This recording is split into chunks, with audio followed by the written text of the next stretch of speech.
Habíamos dicho en su definición inicial, es la unidad viva, funcional y estructural de todo. O sea, sin célula no hay nada.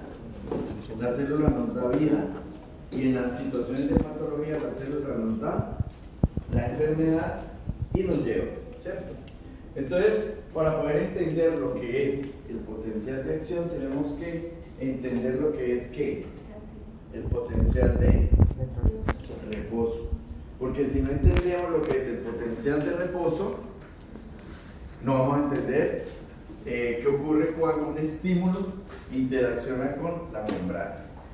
Si nosotros sabemos y hemos ya con antelación, hemos escuchado, hemos oído hablar de lo que es el potencial, tenemos que entender para cuando nos sentemos a ver esa unidad 2 con esos capítulos que son como 3 o 4, más los 3 estos que se adicionan que vimos la clase pasada, entonces van a entender muy bien lo siguiente, que tenemos que saber dónde es el escenario. Si vamos a dar un concierto tenemos que ver el escenario, ¿cierto? ¿El escenario cuál es? En el caso de todos los fenómenos electroquímicos que ocurren a nivel de la célula. ¿Dónde ocurre ese escenario? ¿Dónde es la plataforma? ¿Dónde es la pista de baile? La membrana citoplasmática. Entonces, para entender eso tenemos que recordar qué es la membrana citoplasmática. ¿Qué tenemos aquí en esa primera diapositiva?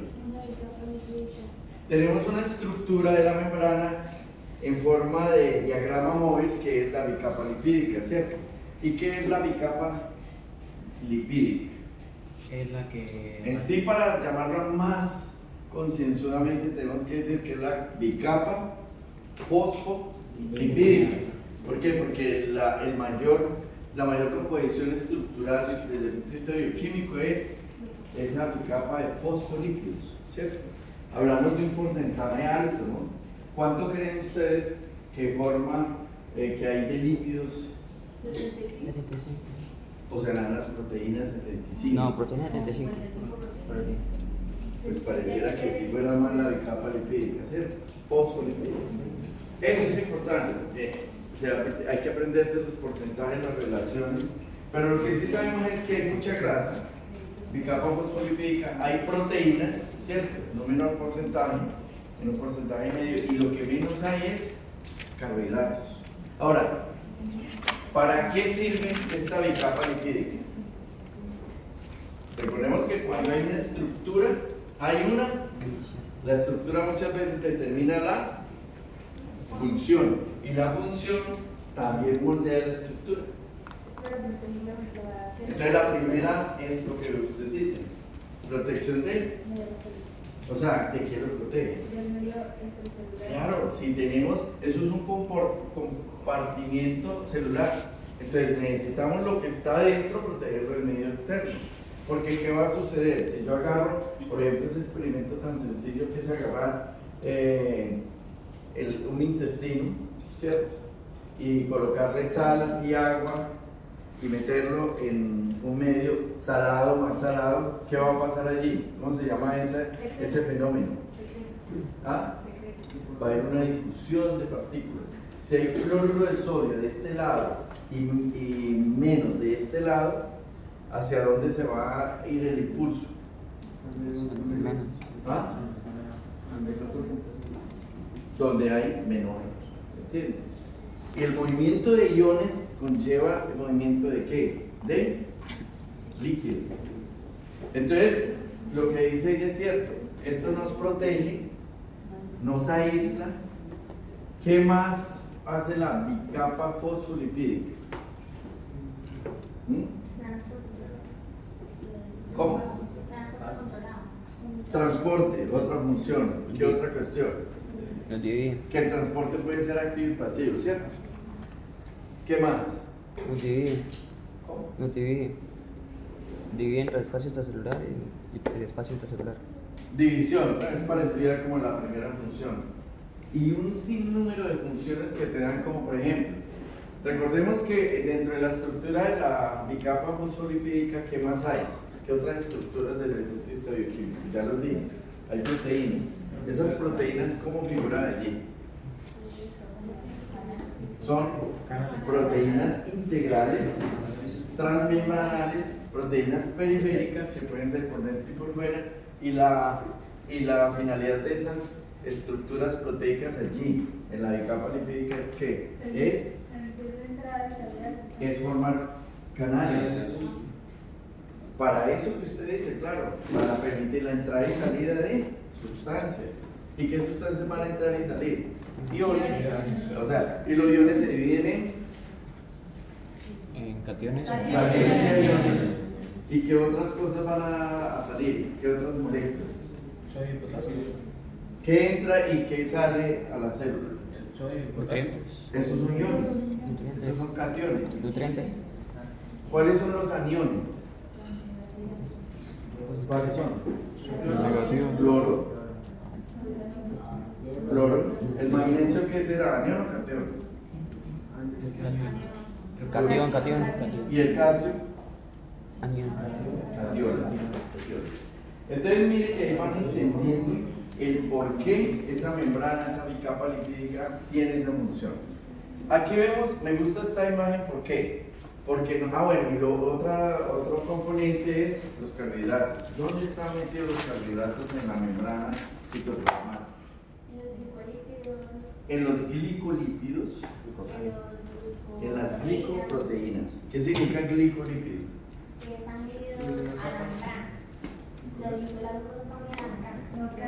Glucolípidos, ¿está unido? A un lípido. Y glicoproteínas, ¿y qué función tienen esos? ¿Cómo se llaman esas estructuras que forman?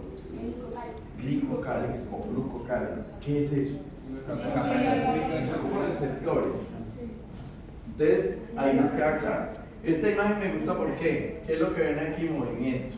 Y resulta que el movimiento es, mire que eso no es uniforme, es desigual, está en movimiento y tenemos que reconocer, si estamos viendo acá, reconozcamos lo que vemos.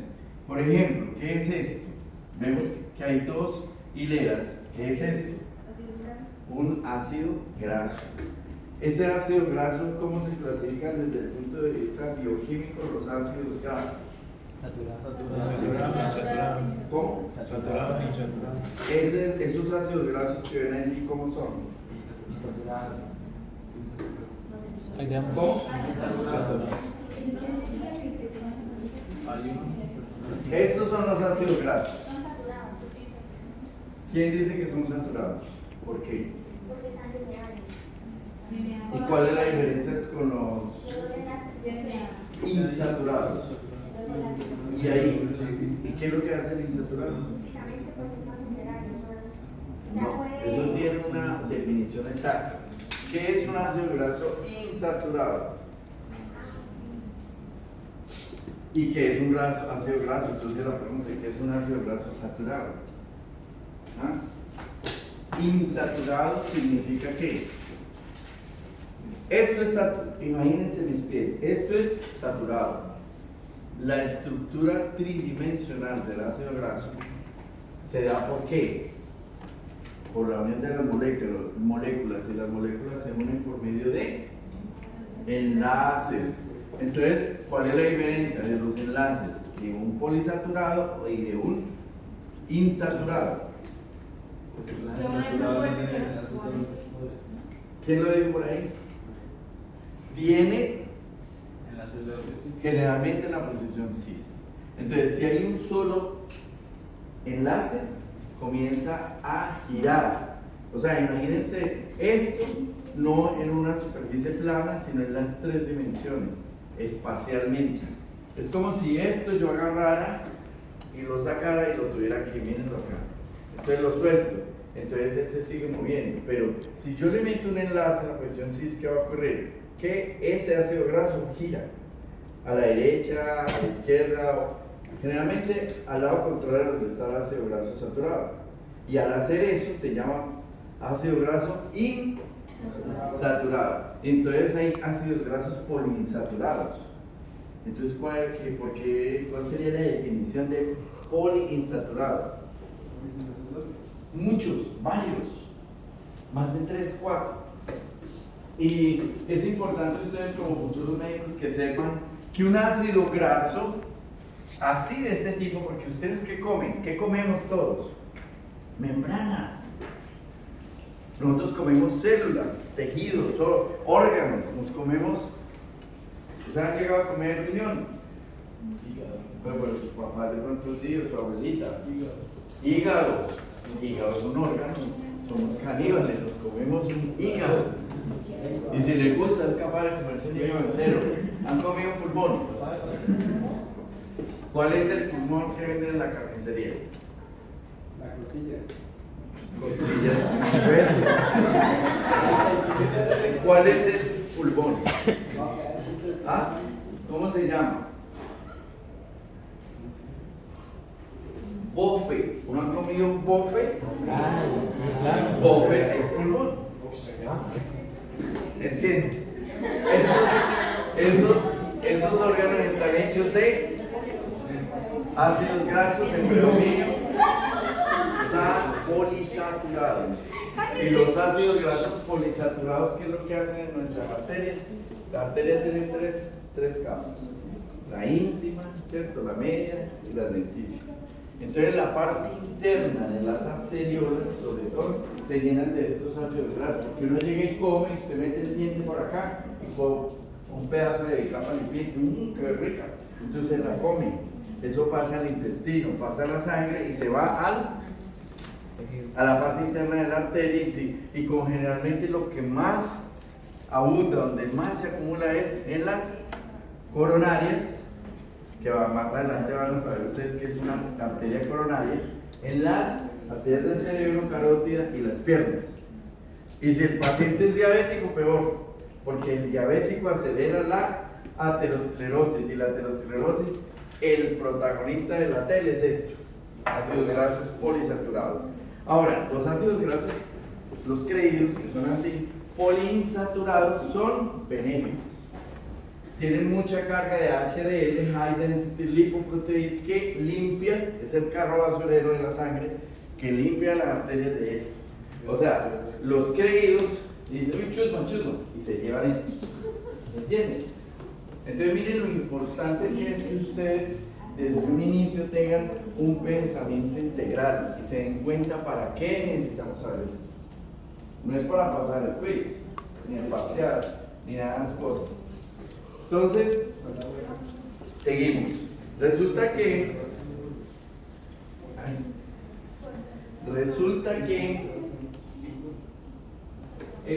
esas estructuras, dentro de las funciones que tienen, es también, no solo hilar, sino es la base para que haya un potencial de acción. Aquí, suponiendo que este sea el medio extracelular y este el intracelular, entonces lo que hace es que guarda no un equilibrio, sino un desequilibrio.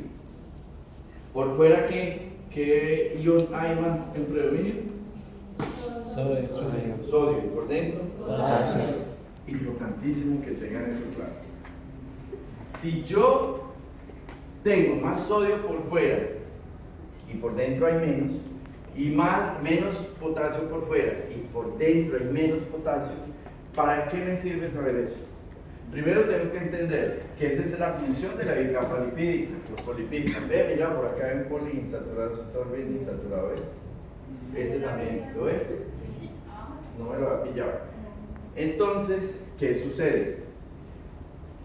Eso es por el trabajo de la bicapa lipídica junto con las proteínas integrales que forman los famosos canales de sodio-potasio. Los canales de sodio-potasio son los más abundantes en nuestras células. Y luego hay también bombas sodio-calcio. Y hay otras más, pero por lo menos comencemos a trabajar con esas dos. Las que más abundan son las de bomba sodio-potasio. Entonces, esa bomba sodio-potasio me permite que por fuera haya más sodio que por dentro y que haya menos potasio por fuera que por dentro. Eso es importante entender, como ya dije, y por qué. Resulta que todo está concatenado en nuestro organismo, somos un universo maravilloso.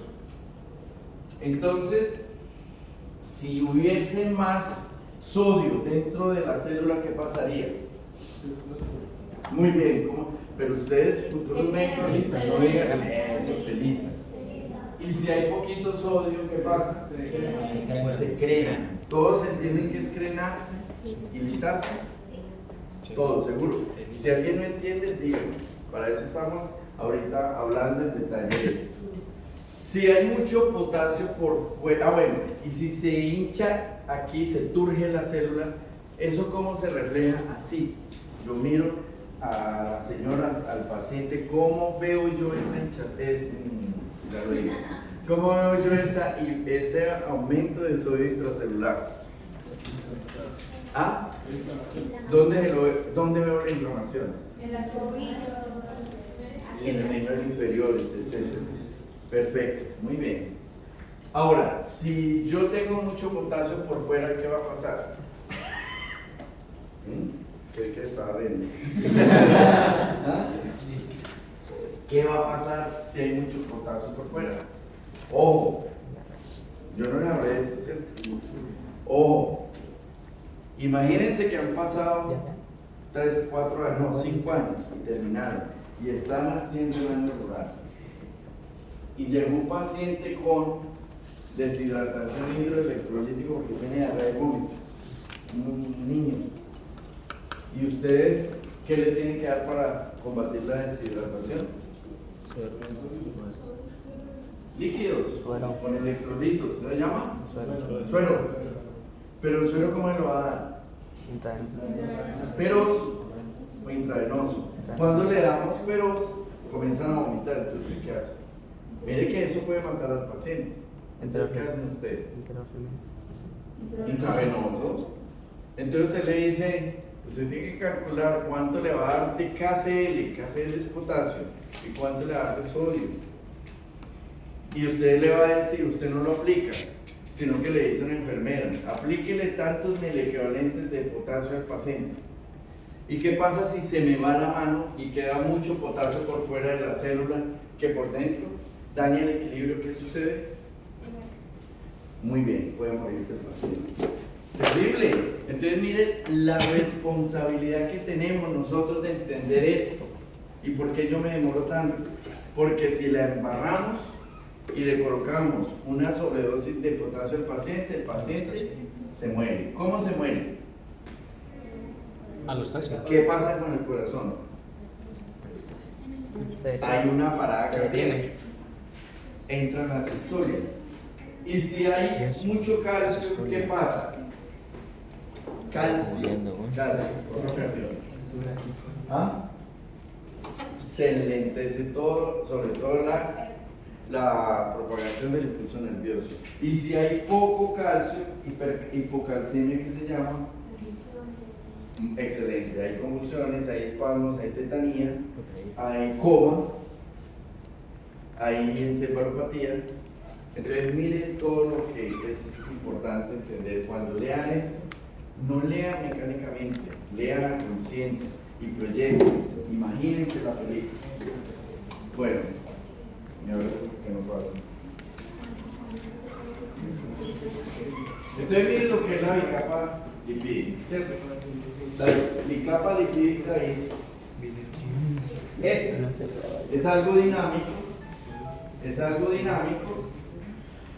fuera de que es algo dinámico, vemos aquí hay un glicocálix, estas son proteínas integrales pegadas al glicocálix, mire la bicapa lipídica. Ustedes me disculpan un minutito, es mi hijo que lo ven sin llaves. ¿Aló? De un lado al otro.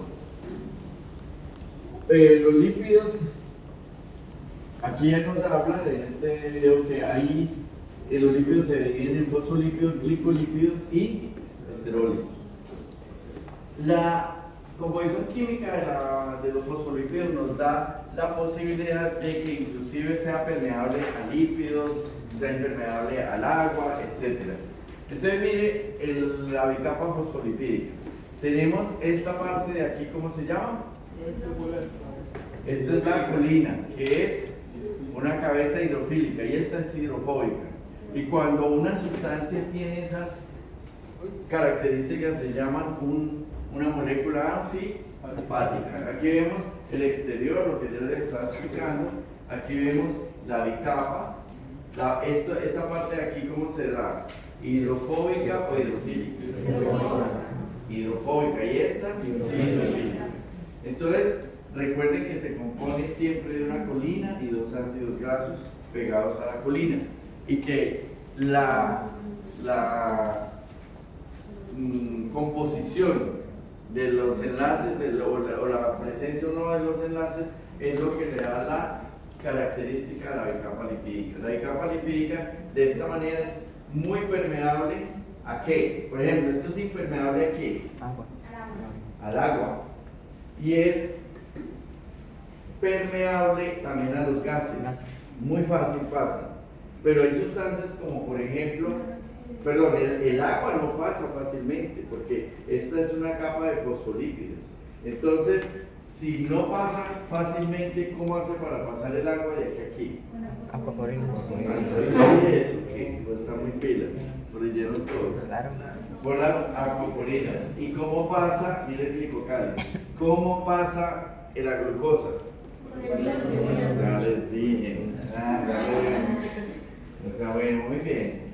¿Y cómo se llaman los GLUT? Los receptores GLUT. Eso que estamos hablando se llama transporte a través de una membrana. O sea, que estamos hablando de transporte.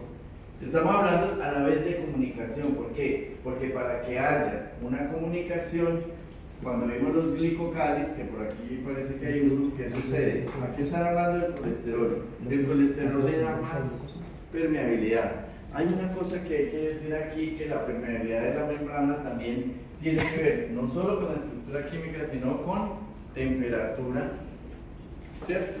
Con la sustancia que vaya a pasar, la composición que tenga, y también tiene mucho que ver con la movilidad, y la movilidad depende también a la vez de temperatura, de la composición química y del área. Bueno, este es más o menos lo que ya hemos hablado. Mire lo que dice: es permeable al paso de moléculas hidrofóbicas pequeñas como oxígeno, dióxido de carbono y nitrógeno. Ojo con esto. ¿Por qué? Porque si no fuese así, ¿qué pasaría en los pulmones? No habría el intercambio gaseoso, el dióxido que llega por la sangre y sale, y fuera de eso no habría algo que se llama la oxigenación de la sangre. Bueno, aquí habla que ahí es impermeable a los iones, al agua, a las partículas grandes y a los aminoácidos y proteínas. Entonces, ¿cómo hacen? Hablando de comunicación, que es el tema de hoy, ¿cómo hacen las proteínas? ¿Esto qué es? Esto es un canal, ¿cierto? Probablemente aquí que está entrando es una proteína integral o transmembranal que está entrando un ion. ¿Cuál ion puede ser? El sodio, ¿cierto? ¿Qué organela tenemos aquí? ¿Y por qué la colocaron aquí? Porque es que resulta que estas bombas sodio-potasio utilizan lo que se produce aquí, que es el ATP.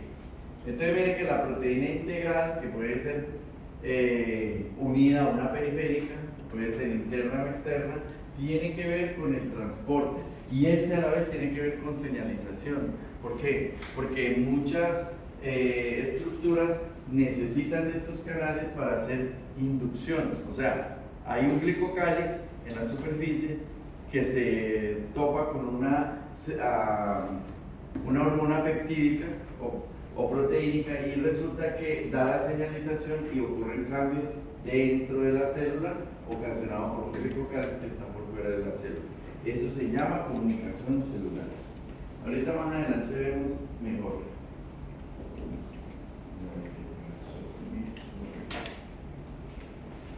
Bueno, esto después yo me los paso, lo pueden copiar, o sea, se llevan en las diapositivas para que estudien mejor. Ojo, no es estudiar de diapositivas ni de videos, es estudiar primero que todo del guide, unidad 2, los capítulos, que son como 3 capítulos, 4, 5 y 6. ¿Qué vemos aquí? En la membrana plasmática. La membrana plasmática que ya conocen ustedes surgió por la ayuda y el trabajo de muchos años de dos excepcionales científicos, que eran Singer y Nichols. En 1972 se ganaron el premio Nobel por eso. Y resulta que ellos hablaron de algo que se llama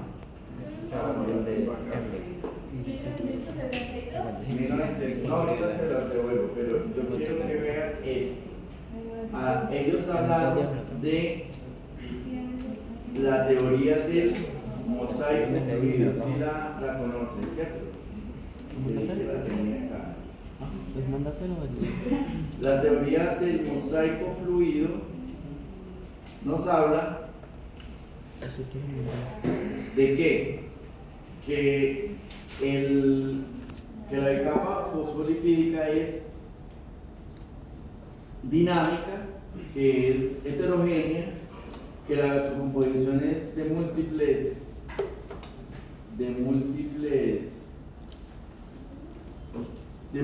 componentes desde el punto de vista bioquímico, y que ellos prácticamente describieron todo lo que acabamos de hablar, ¿cierto? Vamos a ver aquí. Sí, aquí debe haber una lástima. Por ahí hay un video. A medida que vayamos progresando en la exposición, de pronto lo encontramos para no perder tiempo. Entonces, miren, Dinámica y texto es la que. es importante Dinámica, que sepan heterogénea estos y nombres. composición Singer y bioquímica. Nichols en 1972, que hablaron sobre la teoría de la mosaico fluido. Dijeron que la estructura de la membrana era que tenía una composición que era de proteínas, carbohidratos y lípidos, que era un mosaico fluido, porque era dinámica, es una bicapa lipídica asimétrica. Y por ende, como es una estructura y tiene una función, y la función principalmente, o podemos decir que es tanto estructural como de transporte y señalización. Aquí faltaría en este algoritmo definir eso. Si agarramos por la parte de la composición bioquímica, nos damos cuenta que tenemos unas proteínas que las podemos dividir en integrales y periféricas, que son los que forman los famosos canales de sodio, potasio, sodio, calcio o bombas, que son denominadas. Eso es para que haya comunicación entre el medio intracelular y extracelular. Tenemos las carbohidratos que conforman las glucoproteínas y los glucolípidos, o que mencionaba la compañera, que tienen también su rol en la parte de la información, formando el glicocáliz. Los lípidos, los que más que ya lo vimos también, son los esfingolípidos, colesterol y fosfolípidos. ¿Dónde habría más esfingomielina, esfingolípidos? Pues ya lo dije, en el sistema nervioso central, en el cerebro. Una de las cosas que dice o que explica el por qué, ese es el caso clínico de la próxima clase, por qué el alcohol emborracha tan rápido. Porque el alcohol se disuelve fácil en la grasa. Por eso usted cuando va a Rusia, usted ve que es lo que se toma mucho en Rusia. Vodka. ¿Y qué hacen los rusos ¿por qué toman tanto vodka? Primero que todo. Primero yo diría que eso, aunque ellos dicen que es cultural, pues tiene que ver con la ignorancia. ¿Por qué? Porque uno como pueblo, ustedes ven que en Rusia se toma vodka, en Francia se toma vino, y en Colombia y en países latinoamericanos, las que se toman cerveza. O peor aún, guaro. ¿Cierto? Y resulta que eso lo emborracha uno rápido. ¿Por qué? Porque una de las explicaciones es esa bicapa lipídica. Hay mucho fosfolípido y penetra fácilmente, y hay mucho esfingolípido. Y entonces esas estructuras, o sea, el cerebro tiene mucha grasa, absorben una esponja, el licor, y por eso ocurre una intoxicación aguda. Cada vez que nos emborrachamos hay una intoxicación aguda. Así sea un alcohólico crónico. Hay algo que lo coloco como paréntesis. Imagínense usted, ¿cómo vamos de tiempo? Bueno, imagínense usted que hay una persona que nunca ha tomado licor y de repente comienza a tomar licor. ¿Con cuántas botellitas de cerveza se marea la persona que nunca ha tomado? Algunas hasta con una. Ya comienzan a sentirse happy, ¿cierto? Pero pasa el tiempo y ya cuántas botellitas necesitan. Mayor cantidad. Pero llega un tiempo en que pasaron, ya terminaron la universidad, se volvieron profesionales, ya tienen hijos, ya tienen barriga, ya comen asado por la noche, de los fines de semana, y por eso consumen licor. Y llega un momento en que con solo 2 cervezas se emborracha. ¿Qué explicación hay a tal fenómeno? No hay grasa. No. Degradación del sistema. ¿Cómo? Degradación del sistema.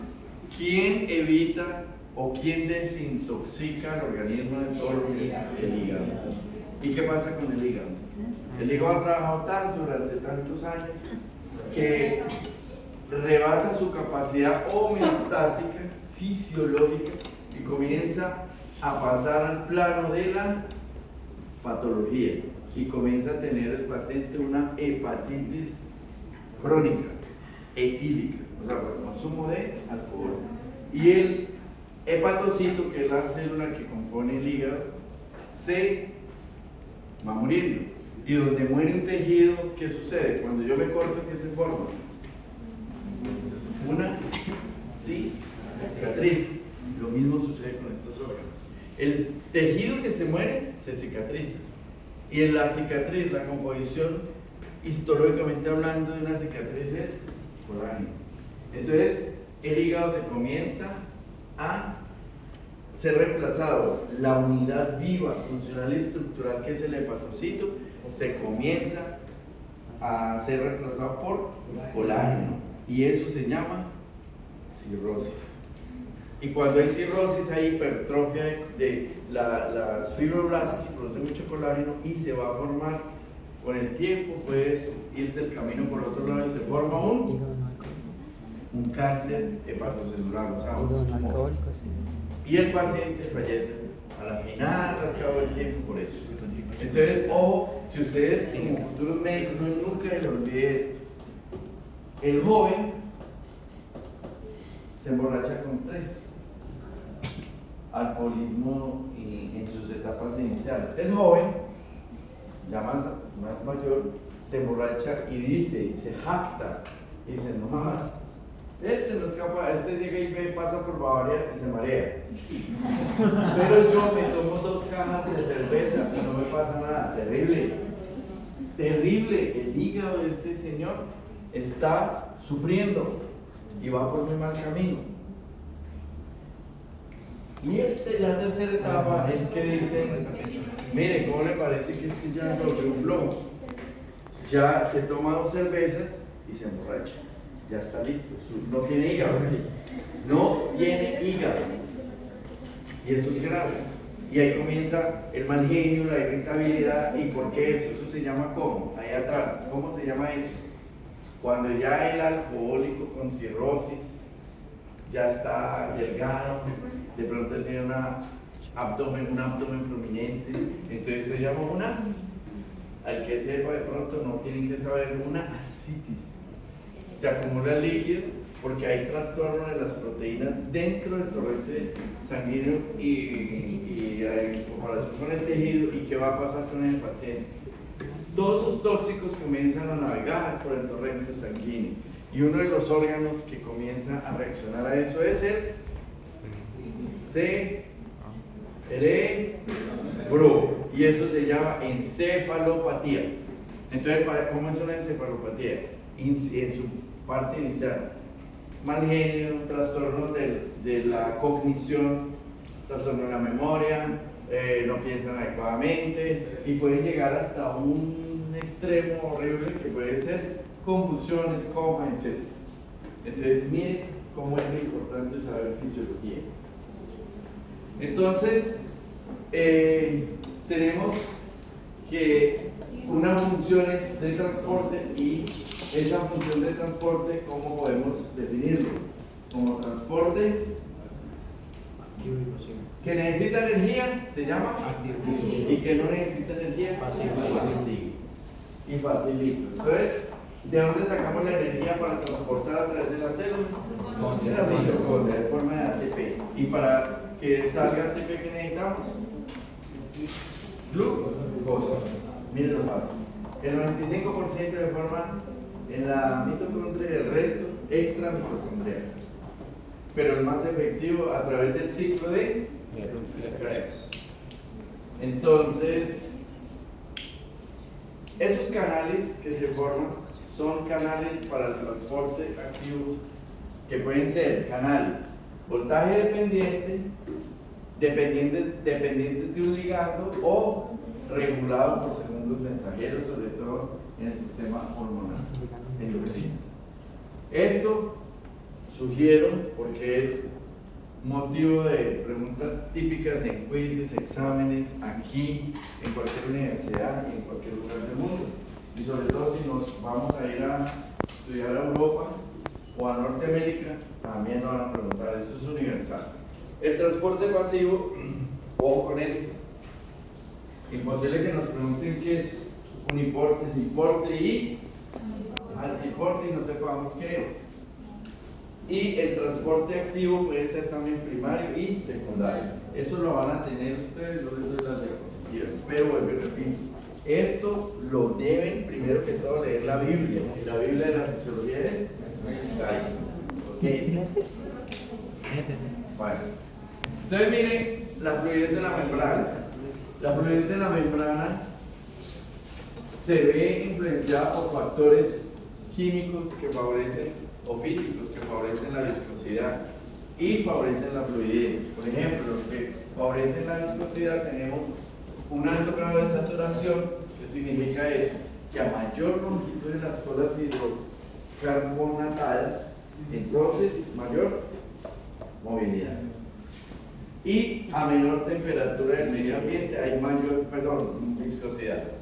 Ahora hay factores que favorecen la fluidez: el alto grado de ácidos grasos insaturados, menor longitud de las colas y mayor temperatura del medio ambiente y menor colesterol.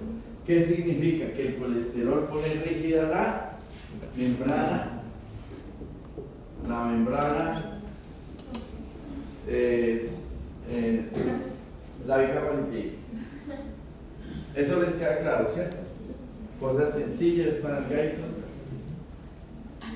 ¿Qué vemos aquí? Aquí lo que estamos apreciando en este esquema es, para que podamos entender mejor, es que la bicapa lipídica es lo que decía usted, que hace un aislamiento, lo que decíamos todos, un aislamiento, y es como un portero.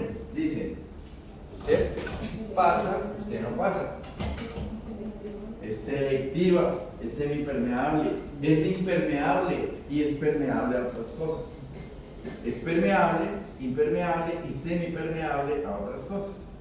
Entonces, lo que pasa así como los políticos corruptos, como fuera en su casa, como Pedro en su casa. Gases. Los gases, dióxido de carbono, nitrógeno, oxígeno. Hombre, lógico, ¿cómo le va a poner yo problemas al oxígeno? ¿Qué es eso? Yo voy a poner a que maneje un canal de sodio, potasio. No, hombre, ¿qué le pasa? Necesito oxígeno. Me muero. ¿Te entiendes? Pero si este nos ayuda, y este también es necesario, y este que está en el aire atmosférico, ¿qué pasa con este? ¿Qué ojo con ese? Imagínense que este es un asesino. Y este asesino, junto con otro primo hermano que se llama monóxido de carbono, que es quitarle nada más una del oxígeno, estos berracos pasan rapidito. ¿Y qué es lo que hacen? Nos ponen de este color, azules. Y le dicen la muerte, una muerte dulce. Yo no sé por qué le dicen dulce, la muerte azul. ¿Por qué? Porque es que eso penetra en el caso clínico. Digamos una persona que generalmente, pues, la mujer la que se pone a pintarse, a maquillarse delante del espejito, y resulta que no abre la puerta del garaje, el carro está con el exhausto prendido porque ella es buena conductora y quiere que su carro le dure el motor, y pone a calentar el motor, mientras ella dice: no, pues mientras calienta no pierdo tiempo y me echo la pestañina, me echo la base, todas las cosas, y resulta que de pronto le comienza a dar sueñito.